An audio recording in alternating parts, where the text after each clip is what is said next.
Murakoze twongeye kubasuhuza mu izina ry'umwami wacu Yesu Kristo. Tugira ngo dukomeze ikiganiro cyacu ukuri kubatura. Mbibutsa yuko ari Muvunyemire muganira muri iki kiganiro. Murakoze cyane.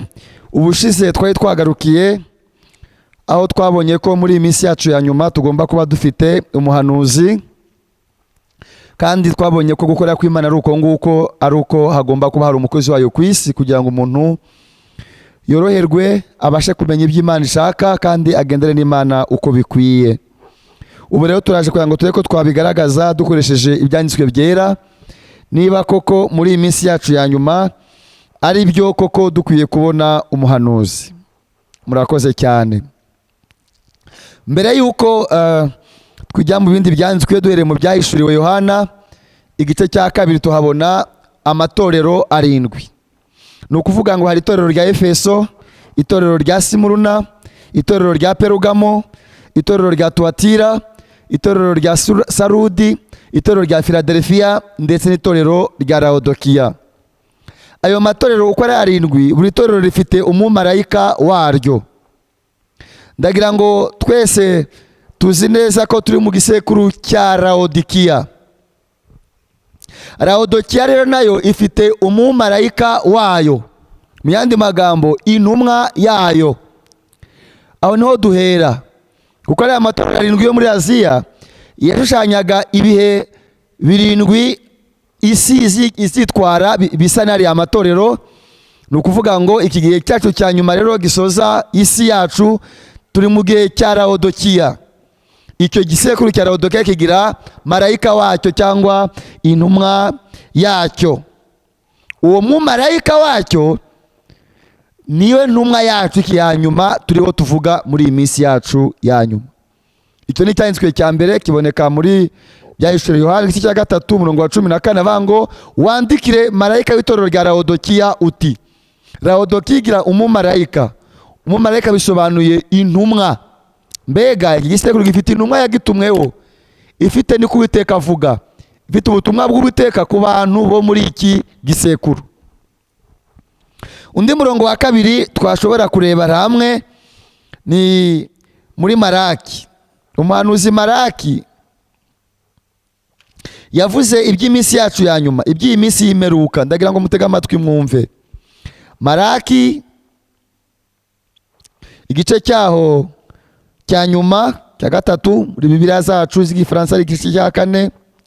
Ndasoma mereye ku murongo wa 19, haravuga ngo umunsi w'Uwiteka. Havugwa ibyerekeye umunsi w'Uwiteka, uvugwa n'umunsi w'imperuka, uko uzaba nuko mbere y'uko uba bigomba kuba bimeze, kugira ngo umenye uko tubyitwaramo. Haravuga hati, dore hazaba umunsi utwika nk'itanura ry'umuriro, abibone bose n'inkozi z'ibibi zose bazabibishingwe, maze abo umunsi uzabatwika bashire, niko Uwiteka Nyiringabo avuga. Ntuzabasigira umuzi cyangwa ishami.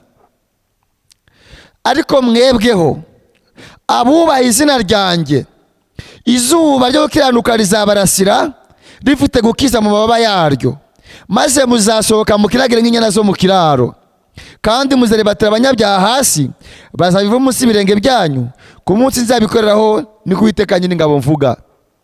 Nuvuga ngo biratubwiye ngo hazaba umunsi utwika nk'itanura ry'umuriro.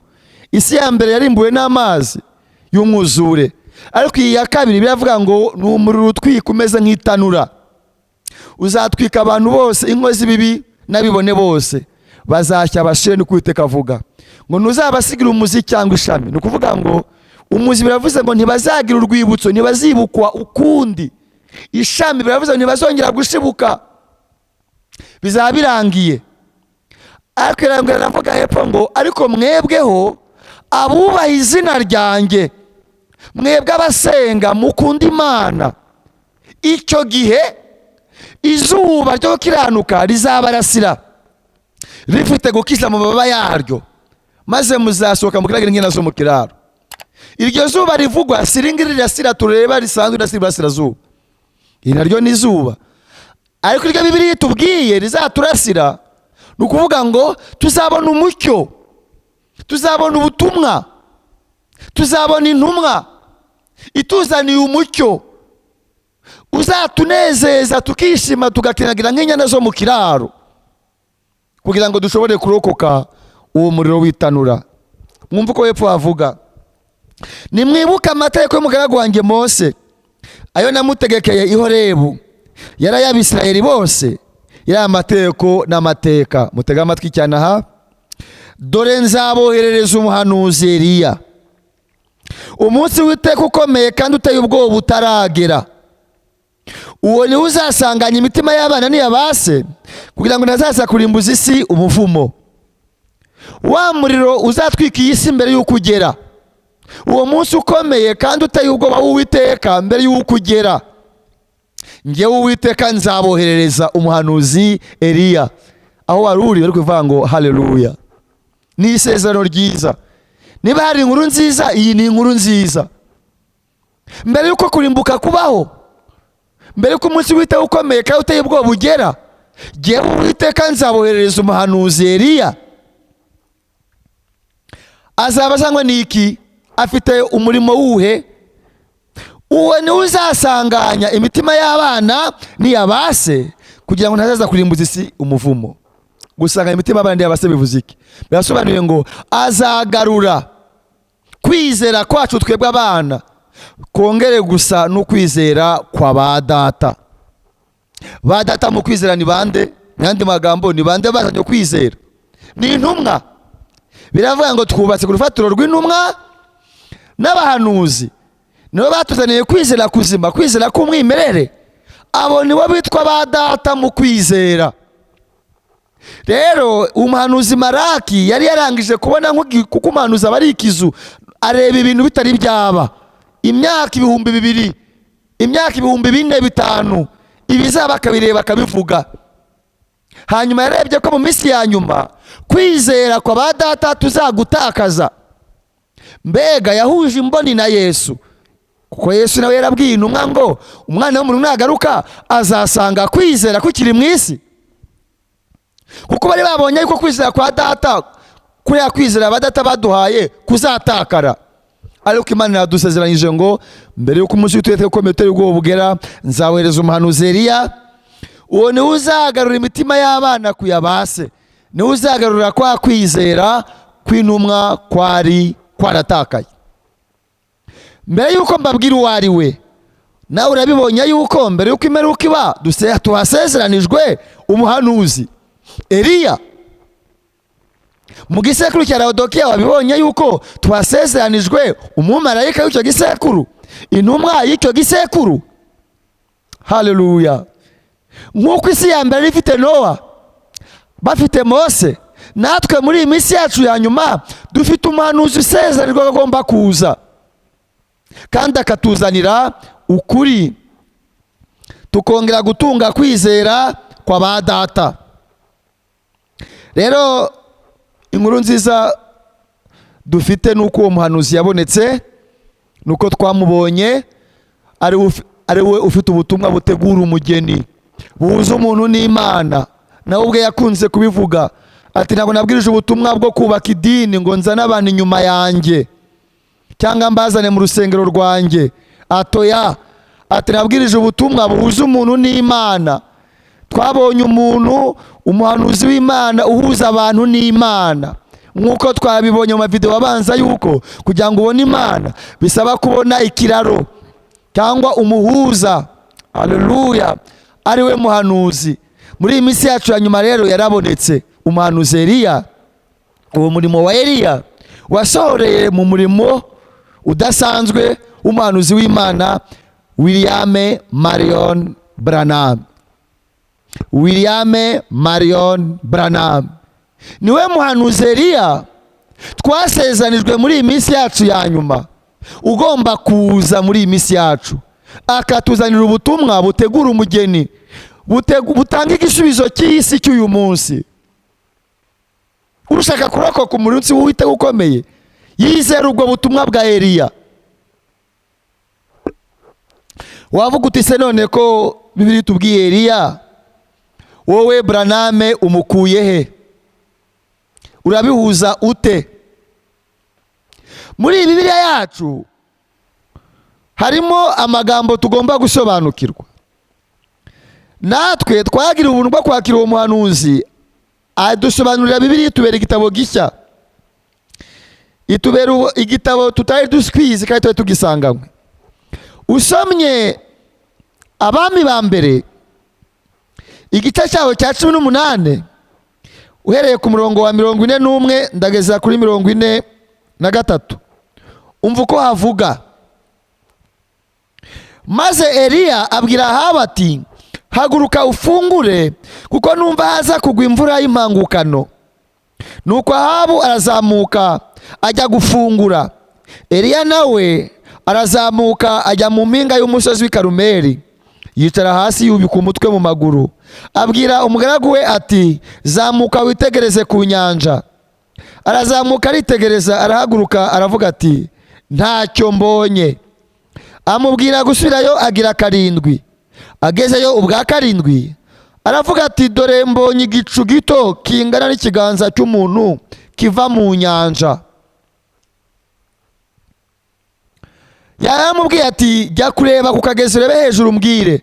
Yagira ngo arebe icyo imbaraga za Eliya zigiye gukora kugira ngo imvura igwe.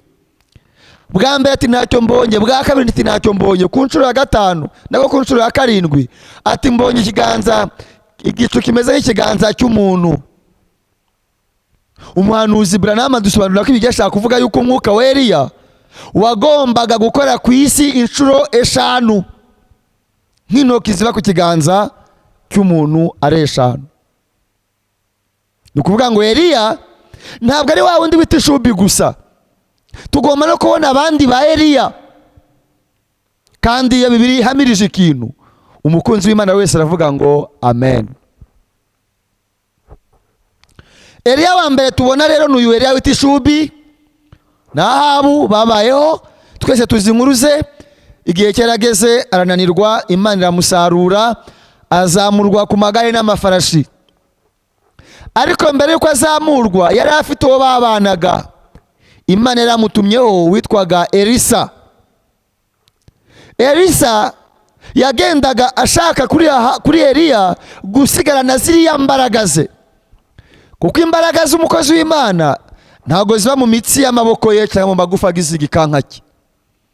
Imbaraga z'umukozi w'Imana ziba ku gusigwa, ziba ku mwuka umurimo. Eliya rero imbaraga za Eliya kwari ugusigwa Eliya agira.